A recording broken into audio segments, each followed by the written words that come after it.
I did not transition from anything to anything. I am an artist, a Ugandan, but an artist that's conscious enough to be concerned about where I'm coming from as a person and where we are coming from as a nation and where we are going.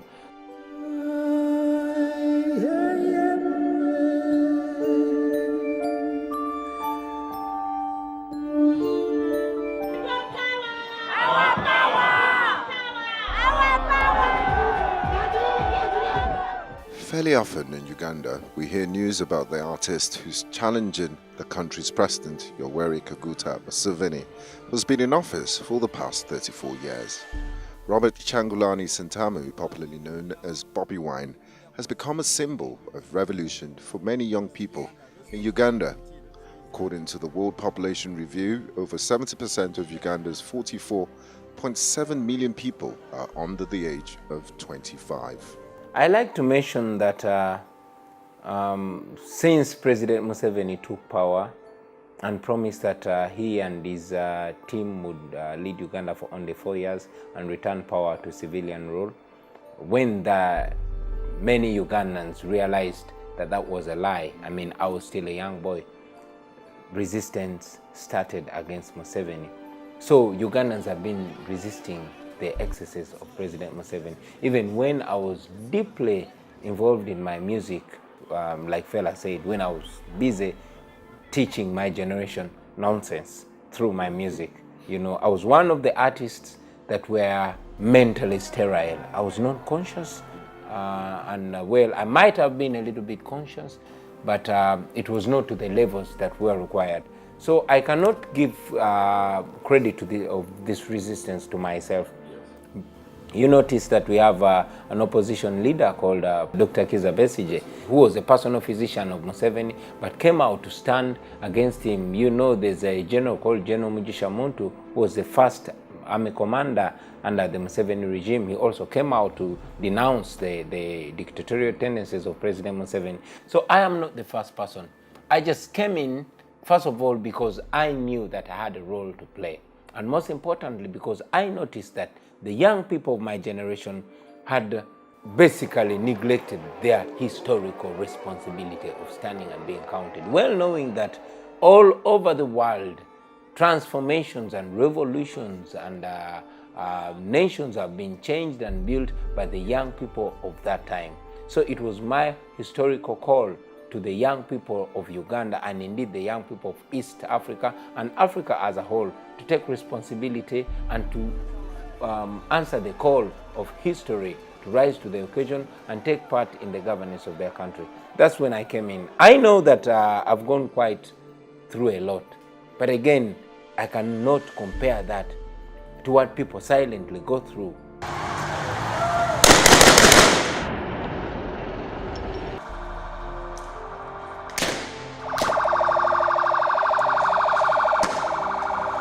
I mean, you must have been reading on the news, young men and women kidnapped by the military and the police. Recently, a fellow artist called Ziggy Wine was kidnapped by the security forces, tortured gravely, his eyes removed out, and killed.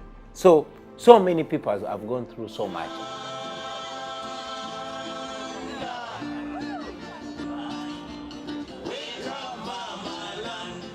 In 2017, Bobi Wine ran for a seat in Parliament as an independent candidate and won over the top politicians. This time, he intends to unseat the president, Museveni, who has been in office since he was 3 years old. What are his hopes for winning this election? I know that very many people are skeptical about challenging President Museveni. Many people have actually given up on hope of democracy, and many are suggesting that we take up arms against him. But as a person and as a leader, I don't believe in violence. Museveni took up guns in 1980, and by 1986, 500,000 Ugandans had died. It costed 500,000 lives for Museveni to become president. It is not worth it for me. However, I'm also aware that the times are not like they used to be. We as young people are 85%. The numbers are in our favor. And it should be noted that even the elders are very strongly behind our cause. But that said, I also know that from history, dictators have always been one. Look at the Gambia, where there was Yahya Jammeh. He was defeated democratically. We have seen people like Omar el-Bashir of Sudan and Bouteflika of Algeria. They had more equipped armies, more organized, but guess what? They are no more. So, yeah, the people prevailed. So like we are told by great leaders like Mandela that it always seems impossible until it's done.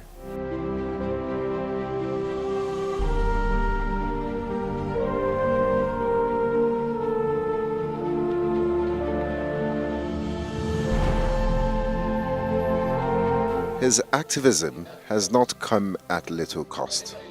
Since last year, he's been arrested several times and continues to face various consequences as he speaks against laws that he thinks reduce self-expression for the common people in the country. The Public Order Management Act, otherwise known as POMA, is an old colonial law, the law that prevented black people from coming together. Now in Uganda, it is a crime for 4 people to come together. And if 4 people must meet to have a discussion, a conversation, or even a coffee, they must seek permission from the Inspector General of Police. Now that's ridiculous. Of course, that law is not applied on all people because it is okay for thousands or even hundreds of thousands of people to come together and get drunk and dance and do anything else. But if 4 or 5 people came together to discuss the future of their country, then police and military police and other outfits of security will fall in to despise and torture them. Even when the police claims that they need to be notified, yes, the law, much as I disagree with that Public Order Management Act, I disagree with that law, but I'm a law-abiding citizen. I know that law has been challenged in the courts of law, but you know, since the courts are in the pocket of President Museveni, that case has not been heard up to today. That law provides that somebody only needs to notify the police. But even when we notify the police, we are not allowed to gather. So it's basically fear from the dictatorship. We did not show up because we have a lot of experience. Personally, I'm not into this because I have so much knowledge in politics or so much experience in politics or the military. I'm into this because I'm desperate for freedom. We are into this because we want better. We want a better country where we matter. To begin with, we want to matter. We want our voice to be heard. So it does not matter whether I'm a border rider or I'm an artist or an educated young man or woman or an Okada rider. No, what matters is that we are Ugandans and we are just as worthy as anybody else. We are ghetto youths, but it's on our backs that the economy is built. We are the ones that work. We want all the policies to be favoring the people. And if that is decided by a vote, then we are going to use our vote to decide that. As simple as that. You're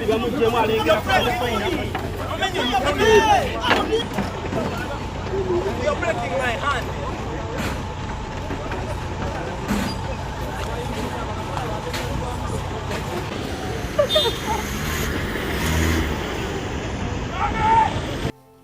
All the dictators, and mainly in Africa, seem to be reading from the same playbook.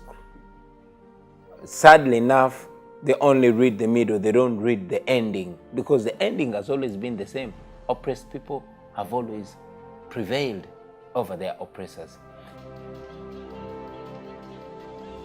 When I look at myself, I don't see anything different or anything special about me.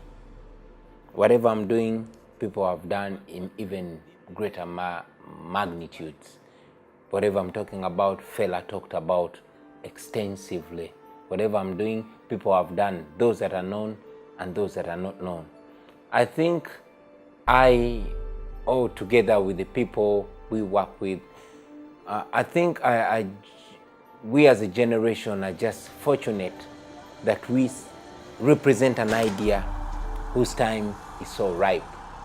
I rise in a time where Ugandans are oppressed to the point where they cannot take it anymore.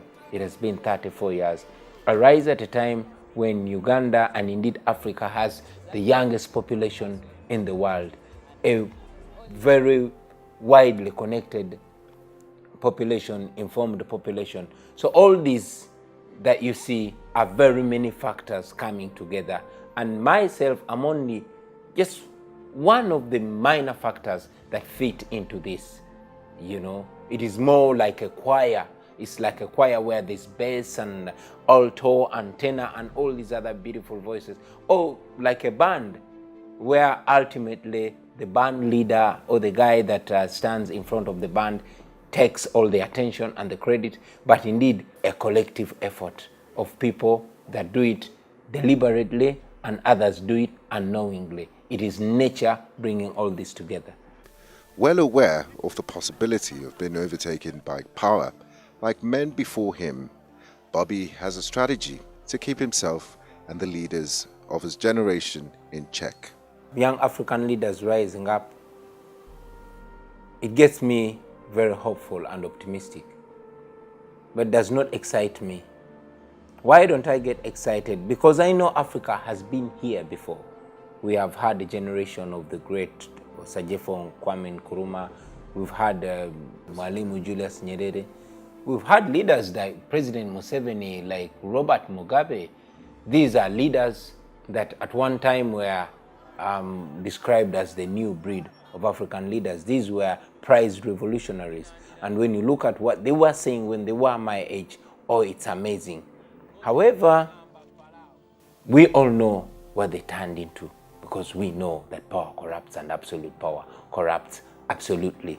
However, I am convinced that the future of Africa lies in the entire populations. All we have to do is not to empower these individuals, but to empower the masses, to be able to hold them accountable, to establish and empower institutions so that we don't have big daddies anymore. Our undoing as Africa has been the rise of powerful individuals, that these individuals became the state, they became the law, they became small gods of sorts. And before you know, the corruption that, is inherent in mankind kicks in. Uganda and indeed Africa can rewrite this narrative first and foremost by re-educating our people, not formally, but making them know that indeed this is their home. They own it. All the people that have been able to change their countries and their communities, they did that in their youthful years. It is the youth that work. It is the youth that pay taxes. It is the youth that fight in the armies. It is the youth that vote. So it should be the youth to shape their nations, and the rest will be details. I would like to communicate, but the things that we have to eliminate, ignorance and poverty be eradicate, and the world I get to use them to educate. Wine has a long history with humanitarian services, long before his involvement in politics, from projects to sanitize hospitals and public spaces, to funding for disadvantaged people. He has worked on courses that promote healthy conditions that give hope to his people. We asked him to paint a picture of a perfect Uganda. Wow. Would you allow me to sleep and dream? The Uganda of my dreams is a free Uganda. A Uganda where one cannot be arrested, beaten or tortured because of what they believe or because of what they think. We want to live in a Uganda that where to get a job or an appointment anywhere, it does not depend on your last name or the shape of your nose or your height or your tribe or where you come from. We want to live in a Uganda that is democratic, where the people decide, where everything is done for the benefit and on behalf of the people, where the people reign supreme and the leaders are but servants of the people. We want to live in a Uganda where the natural resources of the country are used for the benefit of the people, where a president cannot say my oil, my gold, my army. We want to live in a country where the army is truly subordinate to civilian authority. That's the kind of Uganda that we want to live in, where a ghetto child like myself can stand and confidently say, I am only limited by my hard work. There's so much that we envisage in the future, but realistically, we have a very challenging present to deal with. I know that in civilized countries, in well-governed countries, people organize along political parties. But again, we must be alive to the fact that we are under a military dictatorship where not even political parties are allowed to organize. The young people of Africa are not too young to think for themselves. They are not too young to write their own history. If we don't do that, our futures are going to continue being decided and shaped by people that are not going to be part of those futures, because the people that are deciding our futures now are surely not going to be around to face those futures. So we better lay our bed well knowing we're going to lie in it.